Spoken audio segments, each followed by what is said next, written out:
Hindi mo alam yung ginagawa mo, talino yan. Hindi mo lang alam na talino. Ngayon, Okay. sarap po. Black coffee na tayo ngayon. Positive Day Gilibers. Alright, Positive Day Gilibers. Alright, Positive Day Gilibers. Positive Day Gilibers. This is Dr. GGD Sungap.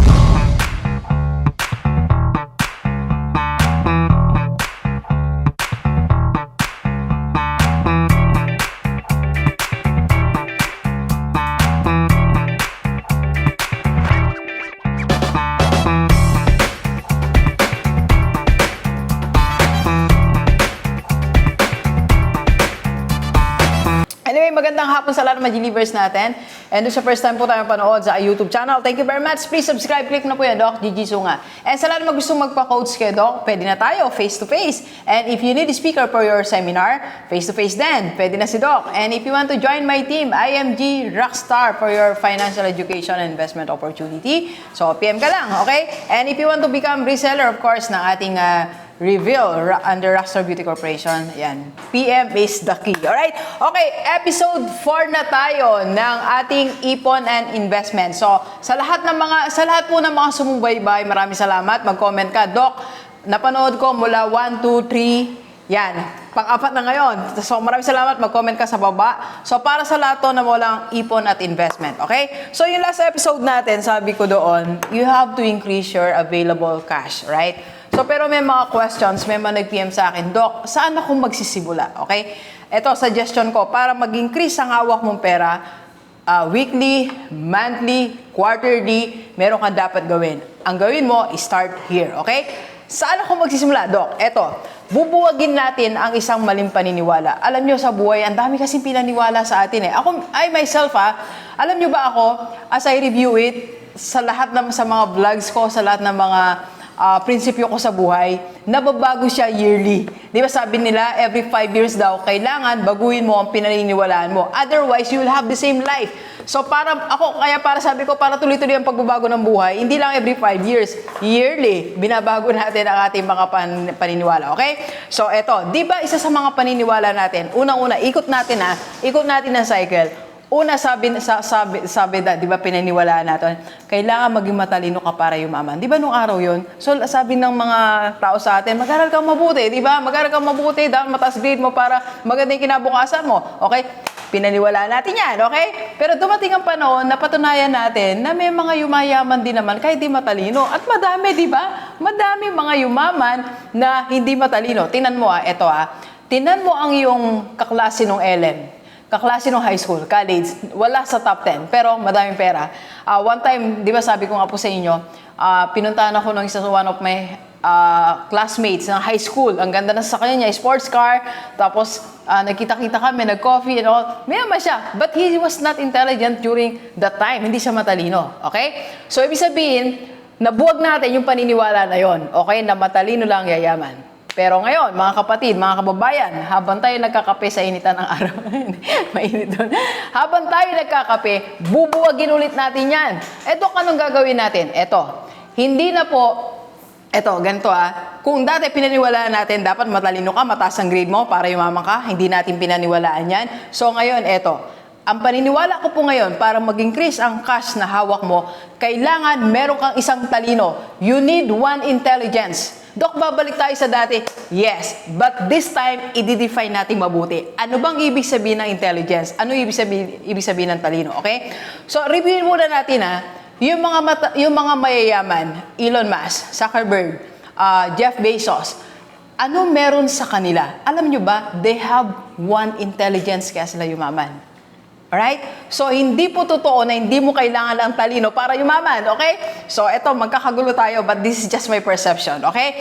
Kailangan meron kang isang talino. Kaya bago ka mag-react, eto, basahin muna natin. Pag-usapan natin, eto, discuss ko muna sa iyo ang 9 intelligence. Siyam na talino para ka yumaman na baka meron ka nito. Alright? Kasi ang talinong naisip natin nung araw, eto yung mataas yung grade. Pag mababa grade mo, hindi ka matalino. Di ba nung araw ganun? Pero alam niyo ba, hindi na po yan totoo. Meron tayong tinatawag ng multiple intelligences. Ito po yung tinuro ko. Hindi ko po ito original kay Sir Howard po to.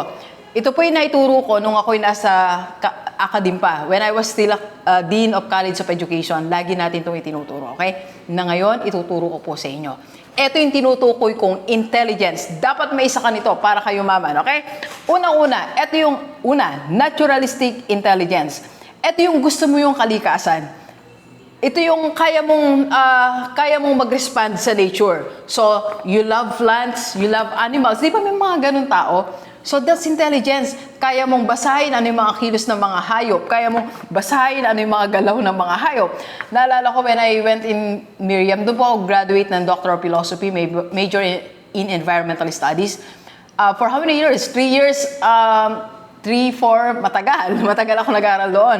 So, wala kaming naaral, dalawa lang, kundi hayop, halaman. Kundi halaman, hayop. Sa dami ng subjects ko po, ecology, advanced ecology, terrestrial ecosystem, marine ecosystem, and all. Alam nyo ba, alternate lang yan. Kundi halaman, hayop. Kundi hayop, halaman.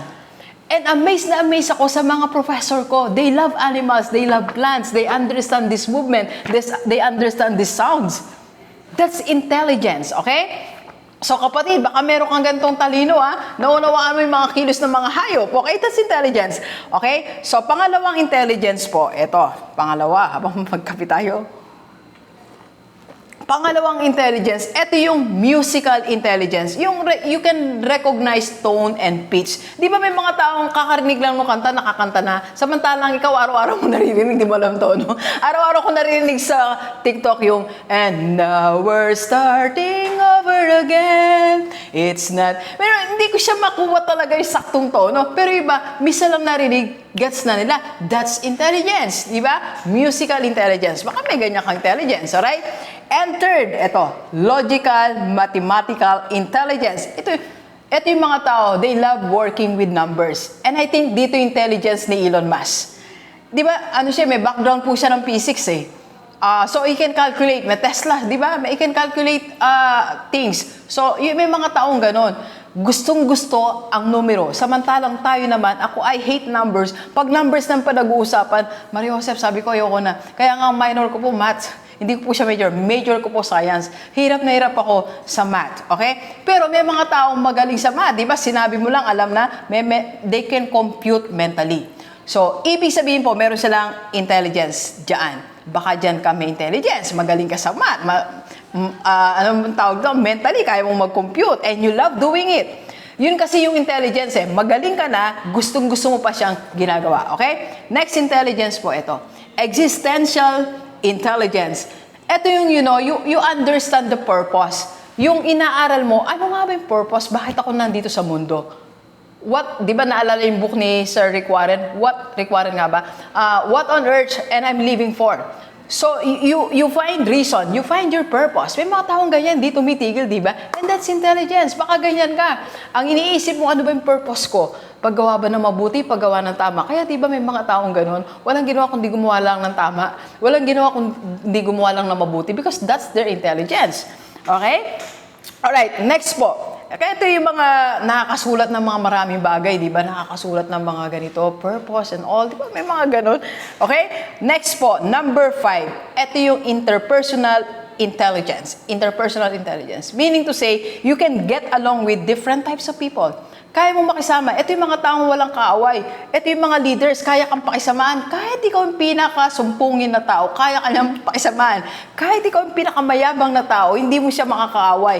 Kahit na ikaw ang pinaka-humble na tao, kaya kanyang mapagsalita. So, he or she can get along with different types of people. Baka yan ka, di ba? Baka yan ang intelligence mo, maging leader, maging manager, interpersonal. Okay? Next po na intelligence, ito, linguistic intelligence. Ito yung you have the ability to write, to read, public speaking. Related din po dito. So, linguistic, meaning to say you can find meaning of the words.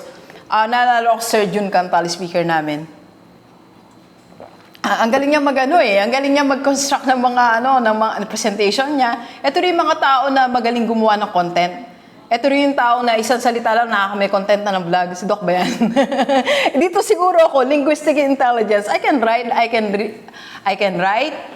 can read, I can interpret, and I can speak. So, ito siguro, baka ganito ka din, di ba? Linguistic intelligence. Alright? Next po, ito, bodily kinesthetic. Ito yung, you can convey your message through actions. Ito rin yung kayang mag-step, kayang mag-tiktok, kayang mag-dance, ayan, di ba? Next intelligence, intrapersonal. Ito yung intrapersonal. You understand yourself, nagkakasundo kayo na sarili mo. Kaya hindi ka malulungkutin, kaya hindi ka nadidepress, wala kang anxiety, wala kang extra baggage sa sarili mo because you understand your thought, you understand oneself, and that's intelligence. Di ba may mga taong kahit anong mangyari sa paligid niya, masaya pa din siya? Intelligence. Intrapersonal, nagkakasundo sila ng sarili niya. Alam mo kaya mga tao sumpungin, may mga sumpungin bugnutin, hindi sila nakakasundo na sarili niya. Inaaway niya sarili niya kasi hindi niya maintindihan bakit ganito yung mood niya. Hindi niya maintindihan bakit ganito siya. Okay? But if you will be able to understand that's intelligence. Okay? And last, ito, yung spatial intelligence na tinatawag natin. Ito yung mga taong creative. Like, they can use their imagination. Like to, si Sir H, sa Harold, business partner natin, siya lahat nag-aayos nito eh. So, pati office niya, ang ganda ng office ng Inspire. So, that's intelligence. Very creative ka, you are using the power of imagination kung anong pwedeng mangyari. Di ba, minsan yung, I remember meron akong friend, Sir Jonathan Valdeo. Sabi ko, bakit pa ginawa kami banga? Gumaganda, kahit nawakan mo lang. Minsan nagpapaayos kami sa mga department. Pag siya na naglaayos ng stage ng banga, parang ang ganda. Ginano niya lang naman, di ba? That's intelligence kasi eh. Okay? Alright? So, pawisan si Doc. Gusto ko pinapawisan. Okay, ganito mga kapatid. Ito ang 9 intelligence. So, ang question ko sa iyo ngayon kapatid, ano intelligence mo? Kailangan may isa kang intelligence. Ito po sinasabi ko na kailangan mo na isang talino. Kasi hindi mo alam, talino yan. Hindi mo alam yung ginagawa mo, talino yan. Hindi mo lang alam na talino, ngayon alam na natin. Diba? Alimbawa, ito, itong pagsasalita ko, public speaking, intelligence pala yan. Eh, hindi man ako matalino nag-aaral ako eh. Yes, nasa top 10 ako, pero hindi ko feel na matalino ako. So, ano ang intelligence mo, kapatid? Diyan sa 9 na yan, alin ka dyan. You need that para mag-increase ang income mo. So, okay, na-recognize ko na. That's the first step. You have to recognize. Second, you have to connect that to something. Connect that to the needs of the community. Connect that to the needs of the business. For example, ako, I can write. Yung content ko, nire-relate ko sa vlog. Nire-relate ko sa marketing ng aking mga businesses like IMG, Reveal. Nire-relate ko doon. Okay? So you can do the same. And third, samahan mo ng hard work. Okay? Ako, hindi ako fan ng hindi hard work. Fan ako ng hard work talaga. Okay? So this one, recognize your intelligence, connect, and hard work. Ayan po ang mga steps para mas dumami ang hawak mong pera. Okay? Hindi totoong hindi mo kailangan ng talino. Kailangan mo ng isa lang. Kahit isa lang na talino para yumaman ka. Okay? Maraming salamat and please share this video sa lahat ng mga kaibigan natin kahit OFW o dito sa Pilipinas para sama-sama tayong mabagot mula dating buhay. Thank you very much, Delivers. Enjoy the rest of the day and let's go, let's go.